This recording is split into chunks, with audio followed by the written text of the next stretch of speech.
जय माता की दोस्तों। आप सभी को माघ मास गुप्त नवरात्रों की ढेर सारी शुभकामनाएं। साथियों, जो गुप्त नवरात्रे होते हैं इसमें विशेष माता की गुप्त आराधना की जाती है, जिसमें विशेषकर 10 महाविद्याओं की विशेष पूजा होती है, जिसमें काली, तारा, त्रिपुर सुंदरी, त्रिपुर भैरवी, भुवनेश्वरी, बगलामुखी, मतंगी, कमला आदि 10 महाविद्याओं की पूजा की जाती है। क्योंकि यह विशेष माँ की गुप्त आराधनाओं के दिन होते हैं, इसमें विशेष भक्त माँ को प्रसन्न करने के लिए अनेक मंत्रों के जप करते हैं, वह अनेक पूजाओं द्वारा माँ को प्रसन्न करते हैं।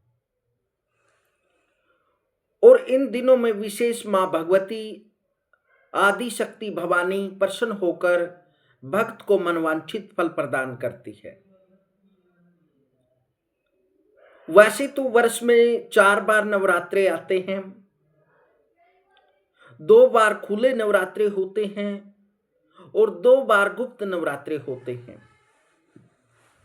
जो चैत्र मास और अश्विन मास के नवरात्रे होते हैं वह खुले नवरात्रे होते हैं,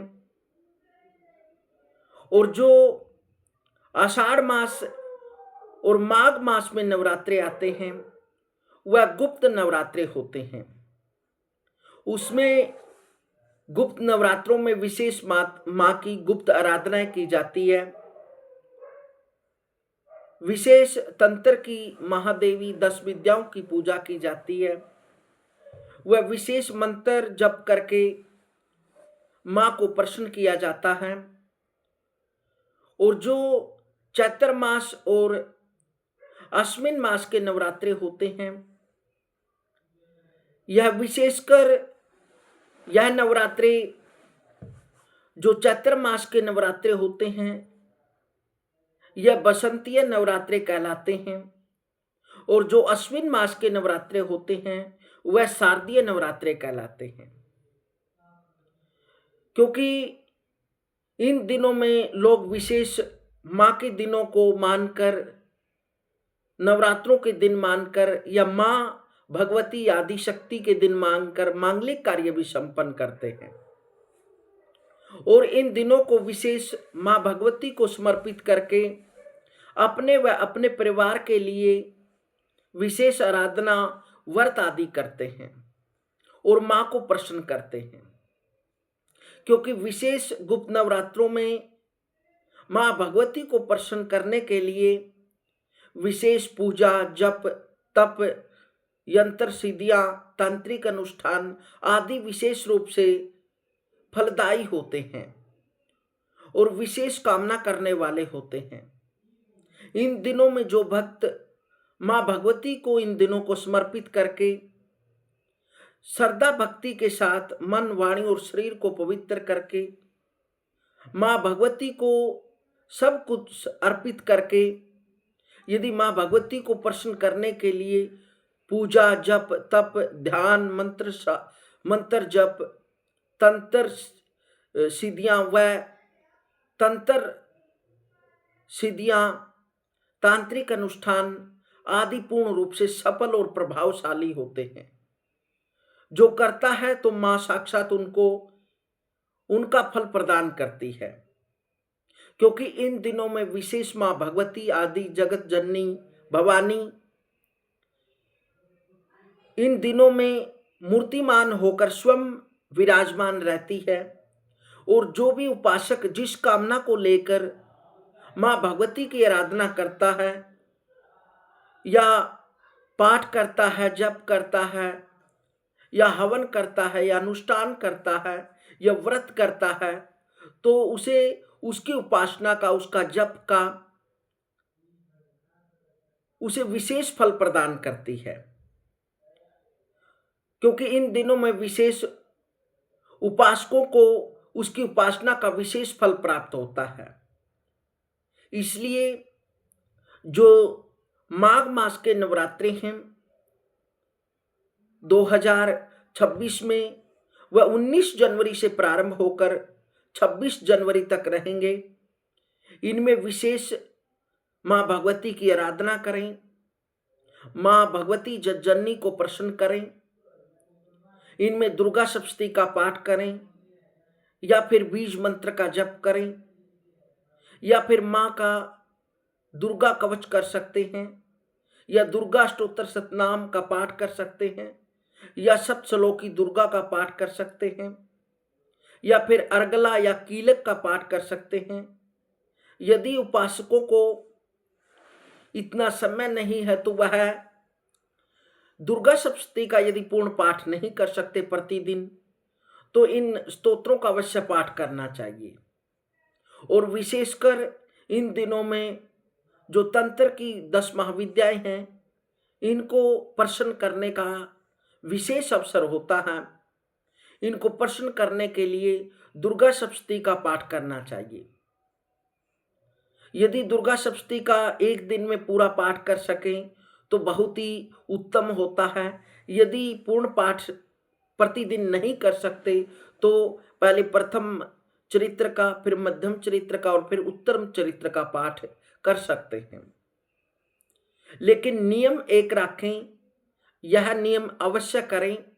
यदि आप प्रतिदिन दुर्गा सप्तशती का पाठ करते हैं और वह पूर्ण पाठ आप नहीं कर पा रहे, तो प्रतिदिन सबसे पहले दुर्गा अष्टोत्तर शतनाम पाठ, कवच का पाठ, अर्गला पाठ, कीलक पाठ और तंत्रोक्त रात्रि सूक्त का पाठ अवश्य प्रतिदिन करना चाहिए। और जितना भी आपके पास समय है उतना दुर्गा सप्तशती के अध्यायों का पाठ करके अंत में कुंजिका स्तोत्र का पाठ करना चाहिए। और फिर जो कुंजिका स्तोत्र में मंत्र दिया हुआ है, ओम हें ह्रीं क्लीं चामुंडाय विच्चे, ओम ग्लूम हों क्लीं जों स ज्वल ज्वल ज्वल ज्वल प्रज्वल प्रज्वल हें ह्रीं क्लीं चामुंडाय विच्चे, ज्वल हम सम लम अक्षम फटय स्वा। इस मंत्र का कम से कम 1-2 माला अवश्य करनी चाहिए। यदि इस मंत्र को आप पूरा नहीं कर सकते तो कम से कम ओम हें ह्रीं क्लीं चामुंडाय विच्चे इस मंत्र की कम से कम 5 या 11 माला अवश्य करें। यदि इस प्रकार से आप दुर्गा सप्तशती का पाठ करते हैं तो अवश्य ही माँ भगवती जगत जननी अम्बा की कृपा प्राप्त होगी, क्योंकि इनका पाठ करने से महाकाली, महालक्ष्मी, माँ सरस्वती प्रसन्न होती है और भक्त को जो भी उसकी मनोकामना होती है उसकी वह मनोकामना पूर्ण करती है। वैसे भी क्योंकि हम कई बार बोल देते हैं कि मैं पूजा पाठ जप मंत्र बहुत ज्यादा अधिक जाप करता हूं, पूजा भी करता हूं, लेकिन उसका विशेष फल प्राप्त नहीं होता।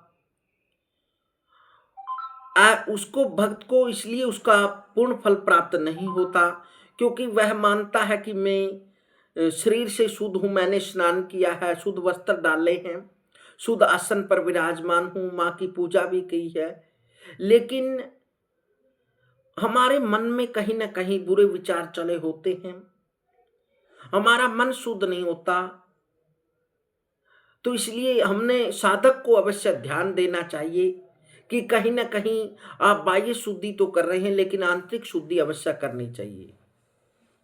क्योंकि बहु जापात तथा होमात काय कलेश आदि विस्तरई न भावे न विनो देवो यंत्र मंत्रा फल प्रदाहम।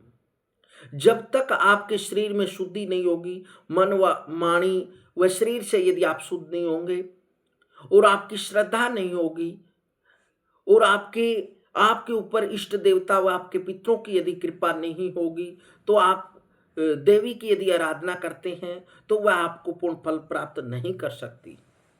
क्योंकि सबसे पहले अपने इष्ट देवता, कुल देवता, इनको प्रसन्न करना होता है। यदि उपासकों पर यह प्रसन्न है और फिर माँ भगवती की आराधना करते हैं तो अवश्य ही फिर माँ भगवती की कृपा होती है और सुपन के माध्यम से हमें दर्शन भी देती है।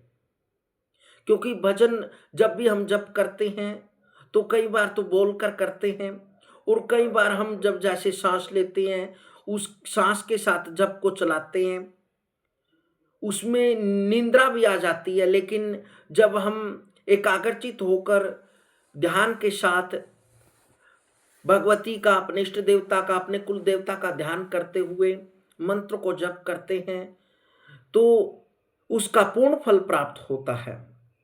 तो इसलिए साधनाएं, मंत्र जप करना, इनसे शक्ति प्राप्त करना कोई दुर्लभ नहीं है, लेकिन कहीं ना कहीं जो विधियां हैं, जो आप शुद्धि प्राप्त नहीं कर रहे, इसके कारण आपको माँ भगवती के या अपने इष्ट देवता के, अपने कुल देवता के दर्शन नहीं हो पाते। इसलिए एकाग्रचित होकर, क्योंकि यह गुप्त नवरात्रि विशेष होते इसलिए हैं कि यह विशेष साधु संतों के लिए, महात्माओं के लिए, ऋषियों के लिए इसलिए यह दिन होते हैं कि इनमें साधक एकांत में बैठकर मौन रहकर जप करें और जिस भी इष्ट देवता की या जिस भी कुल देवता की या जिस भी देवी देवता की आराधना करते हैं उसको सब समर्पित करके, निछावर करके इस जप को करना चाहिए। अवश्य ही आपको अपने इष्ट देवता का, अपने कुल देवता का व माँ भगवती की आपको अवश्य ही आभास होगा कि आपके आसपास है। क्योंकि कभी भी जो भी देव देवता होते हैं वे सामने आके दर्शन नहीं देते, या तो वे स्वप्न के माध्यम से आते हैं या फिर आपके अंदर वह श्रेष्ठ बुद्धि प्रदान करते हैं जिससे आप जो भी भविष्य में होता है उसको सहजता में जान लेते हैं। इसलिए इन दिनों में विशेषकर माँ भगवती की, माँ काली की, माँ तारा की 10 महाविद्याओं की विशेष पूजा करें। और यदि आप सात्विक तरीके से पूजा करना चाहते हैं तो दिन में माँ भगवती को पूजें, उनका पूजन करें, दुर्गा सप्तशती का पाठ करें, मंत्र का जप करें, शुद्ध मन से रहें, शुद्ध शरीर से रहें और वाणी से शुद्ध रहें। यदि आप इस प्रकार से करते हैं तो अवश्य ही माँ भगवती जगत जननी, माँ आदि शक्ति भवानी की आप कृपा होगी और आपके सभी कार्य मंगलमय होंगे। यदि आप साथियों कुछ जानकारी लेना चाहते हैं तो आप कमेंट के माध्यम से ले सकते हैं और कमेंट में हरिओम या जय माता की अवश्य बोले, ताकि हम जानेंगे कि हमारे द्वारा जो थोड़ा है ये प्रयास है, यह प्रयास हमारा सफल हो रहा है और हम समझेंगे कि आपका आशीर्वाद भी हमें प्राप्त हो रहा है। यदि आप इस चैनल को इसी प्रकार प्रेम प्यार देते रहें, स्नेह देते रहें, तो हम भी कोशिश करते रहेंगे आपके आशीर्वाद से कि हम सनातन के बारे में, धर्म के बारे में, वह 12 महीनों में जो भी व्रत आते हैं या कोई भी फेस्टिवल आता, त्यौहार आता, उसके बारे में हम जानकारी देते रहें। यह आपका स्नेह है और वैसे भी आपने इस चैनल को बड़ा स्नेह दिया है, इसके लिए हम हमारे हृदय से आपके आभारी हैं और आपका धन्यवाद करते हैं। आप इसी प्रकार स्नेह देते रहें। जय माता की, जय श्री श्याम, हरिओम।